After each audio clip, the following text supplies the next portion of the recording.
VCs. So today's show is all about what are the secrets behind startup community and startup entrepreneurship that you need to know so we can deep dive and make sure you're ready.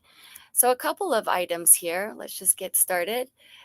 We've all been into a journey of creating something somewhere, whether you're an entrepreneur or you're just thinking about having a great idea. But behind the scenes, there's a lot that goes into that conversation, right? Maybe you start with an idea or a thought, and then from that thought comes another thought. And you write it down and you think, well, who will actually buy this or who will get on board with this? And so the concept behind today's talk is to be human and to understand what might be going on inside of you as you are being the creator, all the way leading up to actually asking for a seed round or an angel round. And I know we can do that on this show because this is all about abundance and wealth. And that starts with you, the belief in yourself and the belief in others and the belief that you can change the world in some way, shape, or form. So with that being said, I want to welcome Brandi Veil here. He is the founder, as I mentioned, of Expert Dojo. He has been around the world bringing up startup companies. He has just announced in Nashville about M80's fastest growing esports company in the world in Web3, that they won the competition. So let's just start with a little fun and bring him to the stage today. Welcome, Brandi. Thank you. I'm the entertainment for the day. I like that. Well, you are very fun. I know we just did an Instagram and we were so just in the moment. There's not a lot of planning. It's just, that's entrepreneurship, right?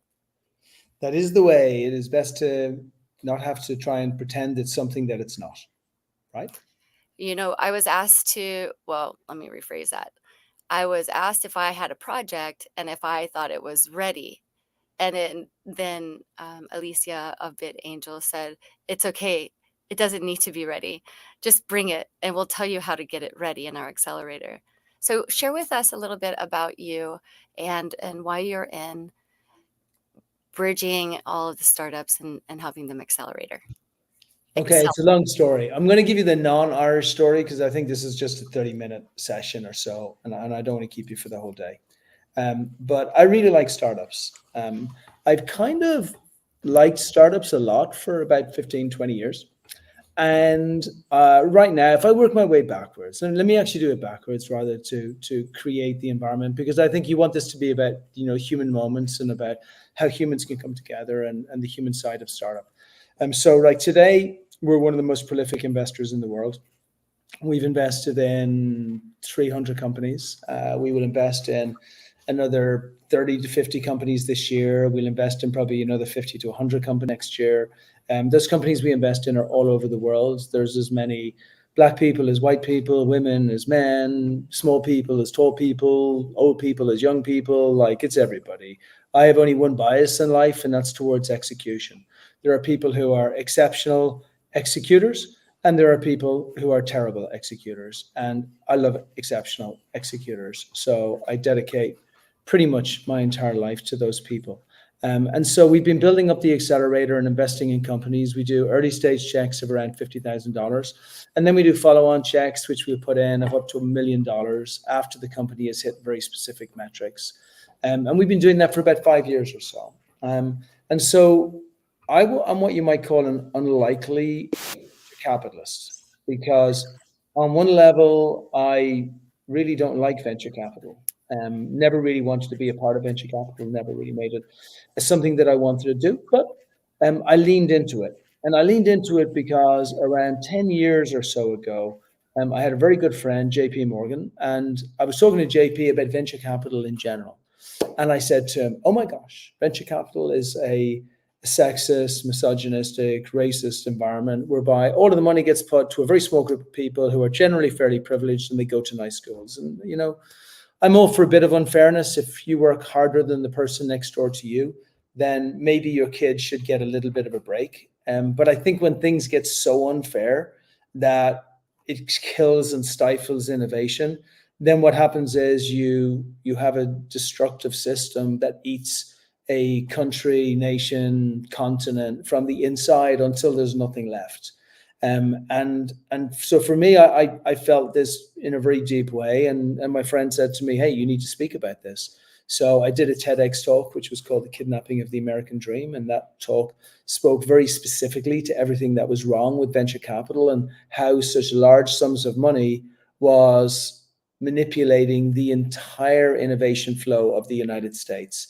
And if we had a longer time, I would give you example after example after example after example of terrible, awful, filthy, dirty, horrible companies that should never have become unicorns, but they were manipulated their way there through one form of a pyramid scheme or another by some venture capitalists who had tons of money, and it gave it to them and gave that money to certain people to unfairly non-compete with other people that were probably better than they were. So I felt very deeply about this, and I did this talk. And then something really interesting happened, because I thought that after I did the talk, I thought that pretty much every venture capitalist would, of course, say, like, why would we want to deal with you? Like, you just said nasty things. But I didn't say nasty things about them, because I haven't met a venture capitalist I don't like personally. I was saying nasty things about the evil of money. The evil is not the venture capitalist. The evil is when an early stage founder is able to get $100 million on a Tuesday just because. That's the evil, and that destroys everything beautiful that could have come from other innovations that would come through. So anyway, I did this talk, and then I finished the talk. And when I finished the talk, then I was approached by a bunch of people, and a bunch of them said, "Hey, it's easy to criticize. Why don't you do something about it?" Which was the genesis to starting Expert Dojo. And now we're one of the largest investors in Africa by deal numbers in the world. And we've probably got 40, 50 investments in India. We've got a ton of investments in female founders in India. And like, you think things are tough over here, they're a lot tougher for female founders in other countries. And we've only really just got started. Oh, I cannot hear you. Oh, you're on mute, Brandi. I would love to talk to you more. I know we only have a few minutes here, unfortunately, so I would love to invite you back to talk about female founders, especially in India, and also Bangalore, and looking at what's happening in Bangladesh. There's so much to deep dive into, so I appreciate you bringing that to the surface. Even the United States, look, we don't look the same in how the PR goes out, but it ain't good here either. And if you look at the environment of female founders and how they really get treated in the United States, considering 50% of folks are pretty much women, and only a tiny, tiny, tiny, tiny, tiny proportion of women get any money, and all of the people handing out the money are men, then yeah, we can't throw any rocks, because we live in a big old greenhouse ourselves. So let's ask the question, where did it start? Where did this relationship with money and discriminatory action start? I know we can go all the way into some very deep conversation, but it starts with you. I'll give you the answer, so we don't have to go so far down the rabbit hole. It really starts with you. I mean, do you believe that we can actually change the world from the inside out? I mean, women are my best founders. Look, I only have one bias. My bias is just execution. That's it. Good executors, bad executors. Like, my favorite, if you want to talk, if we're talking about wealth and money and all that kind of stuff, the people who I am not crazy about are like the Tony Robbins of this world. I think it's fine. They do great shows. They're wonderful, but everything's not wonderful. You can't just imagine a castle using neurolinguistic programming and suddenly a castle appears the next morning because the world is beautiful and it will hand it to you. Right? I'm all for positive thought, and I think that stuff is great. But when it's baseless positive thought, the only people who are making money are the life coaches. But I'll tell you who I do love, a guy called Tony Nadal. Now, Tony Nadal was the coach for Rafa Nadal. And Tony was Rafa's uncle. And I'll tell you a little story about perseverance and wealth and accumulation of money and everything else. When Rafa Nadal won the national championships in Spain, the junior national championships, he was celebrating, he was happy, his uncle was coaching him, and his uncle immediately picked up the phone, called the Spanish Federation and said, "I would like a list of every single kid who won the national junior Spanish championships, please." And then he had that list sent over to them, and he put them in front of Rafa, And he said to Rafa, how many of these people do you recognize? And Rafa's like, 4 of them. And he said, well, what are you celebrating? What are you celebrating? You won a match as a kid. This is not your future. This is not the finish line. This is not like creating anything incredible. The work has only just begun, but now we know that you deserve it. So how many founders spend all of their time celebrating, raising $5 million, $3 million, $10 million when they have done nothing? And the only thing they do is just things. And how many venture capital funds are celebrating that they raised a fund of $1 billion, and then when things go really bad, they talk about it as a bad harvest or something else. So all I say is this, like, this world is incredible. Startup is the most amazing thing in the entire world. It is truly the only freedom away from the bondage that is the slavery of everyday life, whereby you go to work and you have to stay there for your whole life to somehow get through with your head above water and not drowning in debt. However, to get through in startup, it is the most difficult thing you will probably do in your entire life. And you cannot go into it with your eyes closed, thinking it's some lovely, fluffy environment that you're going to walk into, and you get your t-shirt with your name on it, and you get your business card with CEO on it, and you get to go to networking events, and you get to meet like awesome, cool people who are going to tell you how amazingly phenomenal you are. Like, it ain't that. It is the hardest thing you will ever do, but it is also an incredible thing, not because of the money that you can make, because I don't think of wealth and abundance and all those things in cash terms. I think of them in the form of purpose terms. So if you can go and build something and innovate and create something and bring it to the world, and you look back and say, this whole thing, and you and I are like crypto freaks, right? And so that's why I like crypto so much, because someone, Satoshi, and then all of the people who followed, someone was brave enough at a time when everybody hated on that person, those people, to be able to bring out this incredible innovation, take it out to the world, share it with everybody, and say, be damned with whatever you want to do with me. It's okay, because this thing will last the test of time. It's a beautiful thing, but it's not easy. It's not easy, and it is a personal endeavor where, just as crypto and DeFi has been very messy, extraordinarily messy, the process of development, the process of having a baby is nice in the beginning. It's a great idea. You're making love with your partner, and then all of a sudden you're 9 months going through this embryonic phase, and there's emotions, there's sadness, there's messiness, there's anger, there's resentment, there's all kinds of stuff. If you look at the two, we're borning a new world, a new earth.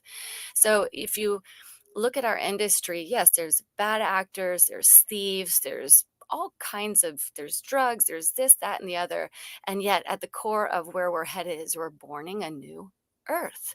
So that, on a personal level, as an entrepreneur, as a startup, is a lot of deep breaths. That's number one, a lot of deep breaths, and a lot of what you said the secret is execution.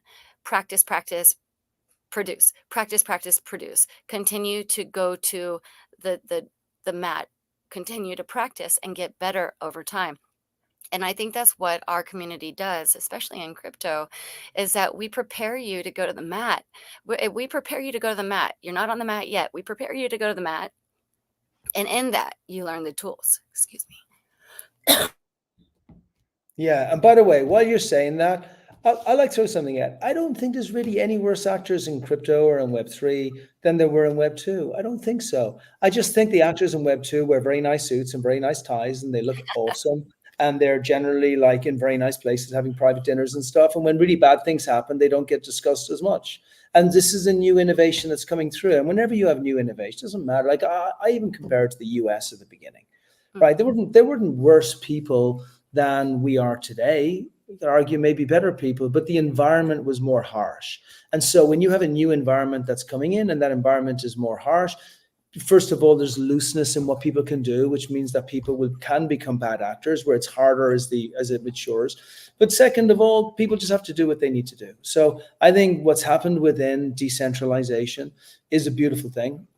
I don't even really think of Web3, Web2, Web 2.5, or crypto or anything else. I just think of black and white TVs and color TVs. That's all. Like, we had a black and white TV for the last 30, 40 years. Like, we went internet. We then took the internet and we made it a little bit smarter. And then we threw a little bit of, software services in there and other bits and pieces and maybe some APIs. And then it was nice. It was a good black and white TV with 3 or 4 channels. But come on, we don't want a black and white TV anymore. We don't want a flat screen anymore. We want immersive television. We want something that we can throw ourselves into, that we can truly get feeling from. We want to be able to not be the one always producing the work for that black and white TV to give us some output from it. And so color TV is coming. And color TV doesn't look Web 2, Web 3, it's not metaverse, it's not any of those things. Color TV is just a life whereby there's more transparency. It's a life whereby we can break down the cost of things and do it in a much simpler way. It's a life whereby finance is easier to work out. It's a life whereby if we do it properly, there's more freedom, there's better schooling. There's so many things that can be put inside it, but we have to make sure that right now, as the stewards of the people, who are the stewards of this great new technology that's being brought through, we have to make sure that we're responsible and we do it properly, and that's okay by me. I love how this conversation is going. So there's the secrets of the startup and this stepping stones to birthing a new world is basically birthing a new you. And in birthing a new you, the people that you surround yourself with, your executives, your teams, your community. I like Web3 because it stands for this community. A lot of organizations that I've seen before, we called it company culture or culture. And now we have community that truly is magnifying the technology. What does that mean? So if we have the secrets to startups, what are the secrets? I stated mindset. You brought up Tony Robbins. I get it. I've been a life coach for a long time. I've also been an executive coach. I've also gone through the phases of being an entrepreneur, and I've also moved myself into investor. And so now owning 3 different companies, including media company and our wealth management company, along with, personally being an advisor, all those phases, I recall having doubted myself every growth point, every growth edge. And when I doubted myself, what happens is you attract those people who press you on your edge to either grow or fail. So what would be the third secret that you would say to a startup or an entrepreneur who's thinking about coming out and just they're at that growth edge? They are now ready to either invest or they will. And I mean, they're investing in their own companies. So what is that third secret? I said mindset, you said execution. What is that third secret you'd Okay. like to share? Can I throw you like 3 concepts in a row, Please. before Yes. I forget them? And Yes. I'll try and say them really quickly, but they're really good concepts, right? So the first concept is that I love my tennis, and I found out very recently that the top 5 tennis players in the world do one thing consistently that other tennis players don't do. And that's that whenever they hit a bad shot, they reinforce how good they are, right? That's really good. Like, and I never did that. Whenever I play, I'd be like, oh my God, I can't believe I did that. I'm so stupid. I hit that shot in the net. I'm so bad. And like, that's the problem most people have. We get stuck in this cycle. Like, there is a lot to the concept of what is needed to be coached through life, right? Because otherwise we get into our own heads. And I loved that when I heard that, because it was so simple. It's that every single time I hit something wrong, I'm going to reinforce the positive side that's really good on me. And I think that's really important from a mental health perspective, which is one of the hardest things in startups. Like, number 2, you have to have a methodology when you're building a startup. And the methodology has to be based on math. It cannot be based on emotion. It has to be based on logical math, which means that every single thing needs to add up or subtract to another number, period, right? There are 5 areas that are important when you're working this out. The first area is your outbound. If you are not outbounding, i.e. reaching out through all of the channels that you need to reach out to achieve your goal. So let's say you want to hit $30,000 a month in revenue this year, and let's say you have $1,000 per customers. That means you need 30 customers. So you work out what your conversion ratio is from outbound to meetings, to prospects, to sales. And so your outbound has to be commensurate with the amount of numbers that you need to outreach to in your outbound, okay? Number two, emotional resonance. You have got to have emotional resonance with your customers. If you don't have emotional resonance with your customers, you will lose. Emotional resonance is built based on trust. Trust is built based on authenticity. All of that is surrounded by customer generated content. If you don't have consumer generated content, which is helping people trust in a trustless world, you will lose. That brand that is the mattress that is underneath it all has got to be purpose tethered through to transformative impact. If you do not have purpose tethered to transformative impact, which is surrounded by trust, awareness, and everything else that's in there that allows the customer to feel safe, you will not convert at the best ratio. Number three, forget about minimum viable product. It is a disgusting, horrible, nasty term. You should be focused on lovable product. Lovable product is simple, it is complete, and it is transformative.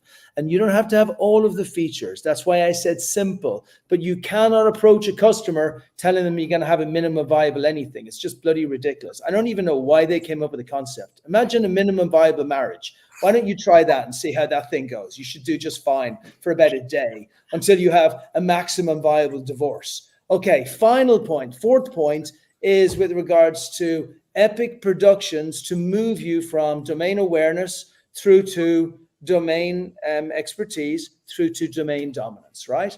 And all of these, and then you got investment at the end, but investment is never a reason why you fail. Investment is generally a symptom of the other four areas as to why you fail. So number one that I mentioned here is reinforcement. Always reinforce good things. We all mess up all the time. It's part of startup. It's what you're supposed to do. But we have to reinforce with a methodology that is going to allow us to succeed the next time. I gave you the 4 points of the methodology that you are able to do there. And then the final thing I just want to say is build everything based on community. Community is like the fundamental, most important thing you can do. I mentioned to you the TEDx talk, and I mentioned to you how that brought me into venture, and then how we raised money, and then how we used that money to invest in hundreds of companies and do what we promised people we would do. But what I did not say was that we started at the beginning with events, huge events in Santa Monica, which we'll call pay it forward events. And those pay it forward events, we would bring in thousands of people over months, but probably say 600-700 people in 1 month. People will still remember them today if they were at these events in the Victorian in Santa Monica. And they would all come, and people would pay it forward notes and say, I will pay it forward with this, and I will pay it forward with that, and I will pay it forward with this. And we had a giving tree, and then the giving tree was too small because too many people wanted to pay it forward. And like all of the crap and like nastiness that we have in the world around us today could not be possible at that stage because too many people were paying it forward. They were trying to help everybody else around them. And so that allowed me to build a really good cult. Cults are great, right? They're great. They're the best. You just should never use them for bad. Use them for good, but like cults are the very best. So build a cult, have methodology, and reinforce with positive thought. That's all I got. I got nothing else. I just like gave you my whole life. And you know, it's interesting because that's when I met you at the Victorian. I had a venues online. I was the first woman to ever have venues online for the location filming agents and also event planners. And the Victorian was one of my venues. And I remembered Expert Dojo when you first started. It's been a long time coming. So happy to have met you. Thank you, thank you, thank you. Well, I think you pretty much just laid it all out. Is there anything else that you would like to leave for the entrepreneur that's right now, they maybe had their seed round and they're ready to go to the next level? Is there any last words for this day and time? Because we're at a very auspicious time for our. Yeah, just don't be a whiner. Nobody likes a whiner. Don't moan about how difficult and tough things are. Trust me, anybody who's building a startup, and most of the people listening to this show, all of us have been given an unfair advantage to where we are right now. I may say, wow, look at what I've achieved and look at what I've done. But come on, this is a marathon of 26 miles, which I got to start in mile 6 or mile 7, right? Just because my family, the education, the people I know, the things I've got, I got that. I got that for free. Other people are starting in mile minus 6, 7, 8, 9, 10. Other people don't even have to go the whole way, right? That's the piece that I feel is just a little bit too unfair, right? When they get to get an Uber at mile 10. So don't be a whiner. If you're in this world, if you've chosen to be a startup, if you've chosen to go out, take the words of Tony Nadal. Don't be celebrating small little wins and saying how great and amazing you are. Go out, win your war against time, because you're not competing against competitors. You're not competing against lack of money. You're not competing against a product which isn't working. You are competing against time. That is what your war is against. So win that battle by being extremely focused on building the most incredible products that your customers will ever encounter in their entire lives. And just when you think it can't get any better, that's when you get to go to Horizon 3. Oof. Sorry, Everyone, Expert Dojo, Brandi Veil, he is known for being the head honcho, and now you know why. Thank you so much for being here. Really applaud you in all your efforts. I'd love watching you in action at the accelerator at BitAngels. You were just like, so the projections. Do you have honest, projections? Do you have a honest. perspective? And you're just honest. And I love that about you. Thank you so much for being here. And until next time, we will invite all of you out there to meet our transformational educators in the Web3 space who have gone the extra mile to bring you their knowledge here to help serve you. So check out Expert Dojo. And until next time, we'll keep it going. Thank you so much, Brian. Thank you for being here. My pleasure. You're the best. Okay. Thank you, everybody. Bye. In final closing words, you know, we are in that moment where we get to create great change. And if you are holding back in any way, shape, or form, that change will sit inside of you. And that change will start to eat you alive. So listen to that inner voice. Listen to that. Listen to our experts. Listen to what Brian said. Be the person who has measurable goals with measurable results. And don't be a whiner. When you whine to speak to that, you're creating a vibrational, inharmonious nature. So it will slow down your projects. It will slow down your vision. It will throw you out of sorts for yet another learning curve. I want to say thank you for tuning in and sharing this message with all those who you believe are ready to go to the next level in business and also curious about crypto, Web3, and our developments. Our fintech PR company does business strategy along with storytelling to help you build more trust and also grow your cult, as Brandi Veil says, and be there. Be there for others. You may not have it all today, but be there for others and watch what shows up for you. Now that's true abundance, and that is a wealthy mindset. Thank you again for tuning in. Until next week, we'll see you soon. Bye for now.